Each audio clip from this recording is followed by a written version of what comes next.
suchen Sicherheit und Stabilität. We are looking for security and stability, but these seem to be sometimes in the distance.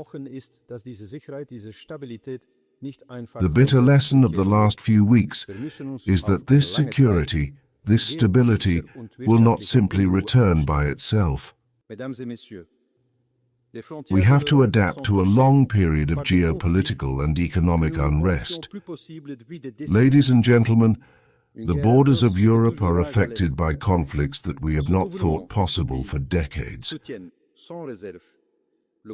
An atrocious war is still raging in the East. This government and this country support, without reservation, the courageous fight led by the Ukrainian brotherly people against the despotic regime of Moscow. President Zelensky, whom I admire for his firmness and perseverance, once again showed us that a country can only be defended by iron and not by money. Pharaoh, not Oro, already wrote Livius, "This is how we win a war." These words have a bitter taste. Indeed, Europe is not able to effectively defend its own sovereignty. This observation has arrived all over Europe, which is now working to build a fully operational and efficient defense industry. But honesty forces us to add that this will take years.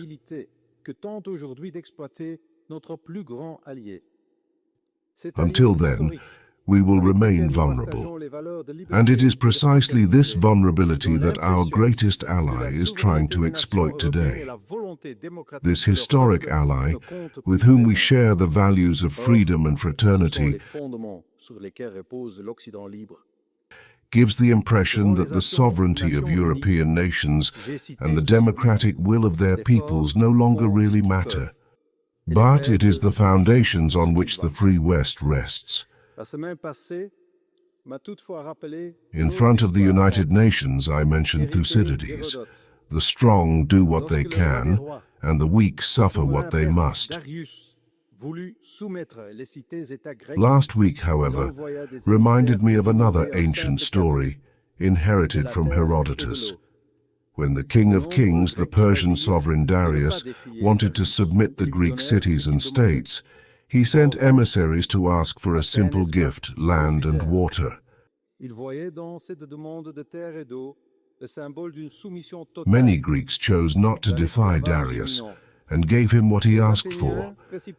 However, Athens and Sparta refused. They saw in these requests for land and water the symbol of total submission, of imminent slavery. The Athenians hurried to send Darius to the Baratheon, a cave in the rocks serving as a place of execution. The Spartans threw him into a well, and you know the rest. The Persian War finally ended by the hard-won freedom of these victorious Greek cities. Ladies and gentlemen, we have also been asked for land and water, land and ice to be precise. The lack of perceived respect is just as profound. The presumptuous idea that the right to the self-determination of the Greek people, inscribed in the Danish law on the autonomy of the Greenland, should be dismissed by force is completely contrary to what we are. That is why it is important to be clear. I believe that between brotherly peoples, sometimes it is necessary to be direct. We can never tolerate that the integrity and right to the self-determination of a European ally is put under pressure, even if this pressure emanates from another ally, even if it comes from the strongest power in the world.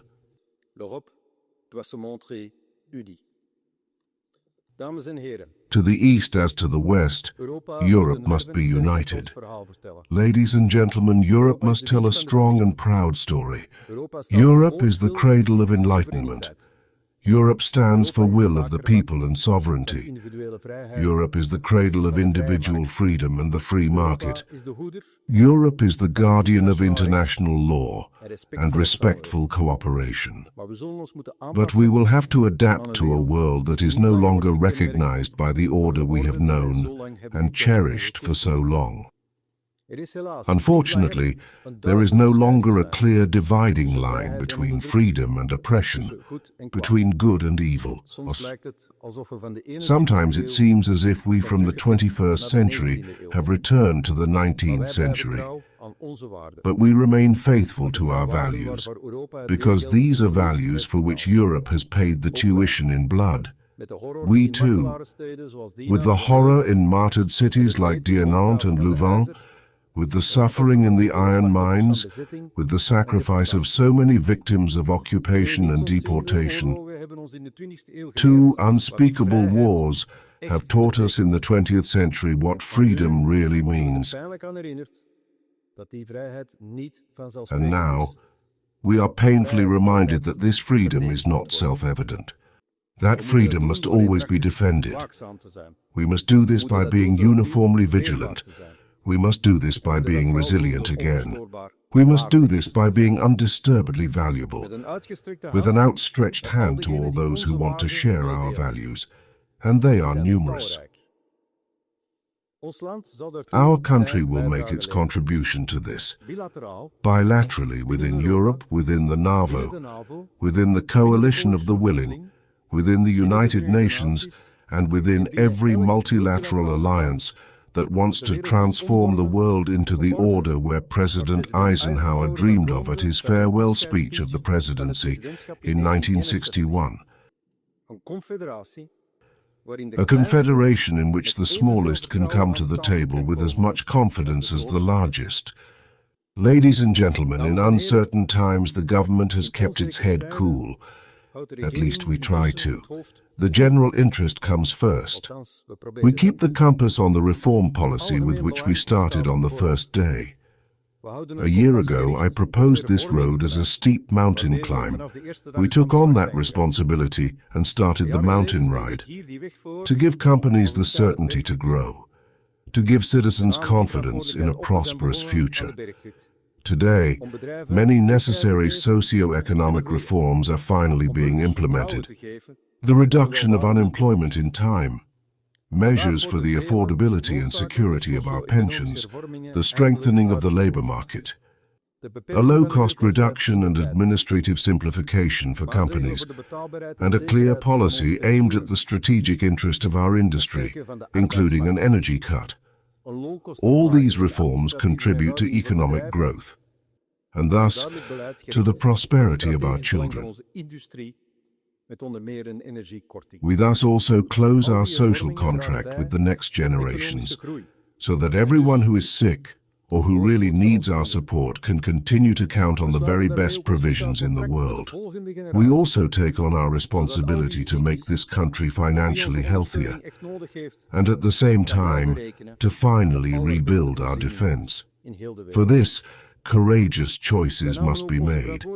You can't have your cake and eat it too. All government parties have fought for this simple truth, and I am very grateful to them for this. All the reforms of this government together reduced the debt burden during this legislature by more than 30 billion euros. This means that during our climb, we can still see the top of the mountain in the fog. This does not mean that we are already there, let alone that we can rest on our laurels. The opposite is true. We now have to follow the development and the consequences of our reforms well, both budgetary and social. Our ambition is to ensure that we will achieve the top effectively in the event of a change of policy. Zowel budgetair als sociaal.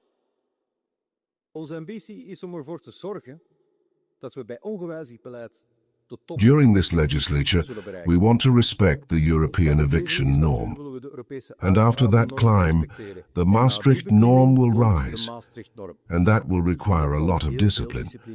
discipline that we have to expect from all governments in this country, because only when all governments take responsibility can we achieve our goal. And when we are at the top, we will enjoy the beautiful view of the green valley behind the mountain of schools.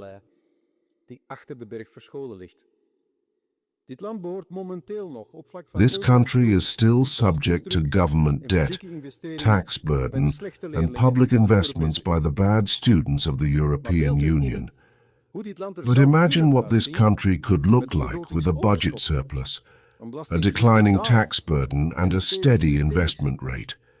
That is the Green Valley, and that is the purpose of our journey. And so we have to climb the mountain, and that will keep our attention in the coming years, in Belgium and also in Europe.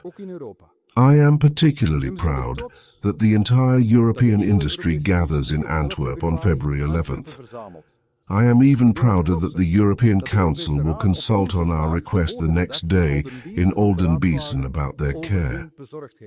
Hannibal would have said that at the foot of the Alps. He also had to reach the top. I will find a way or I will make one. But now in our country and in Europe, we have to find the way and walk the way. We have to keep going.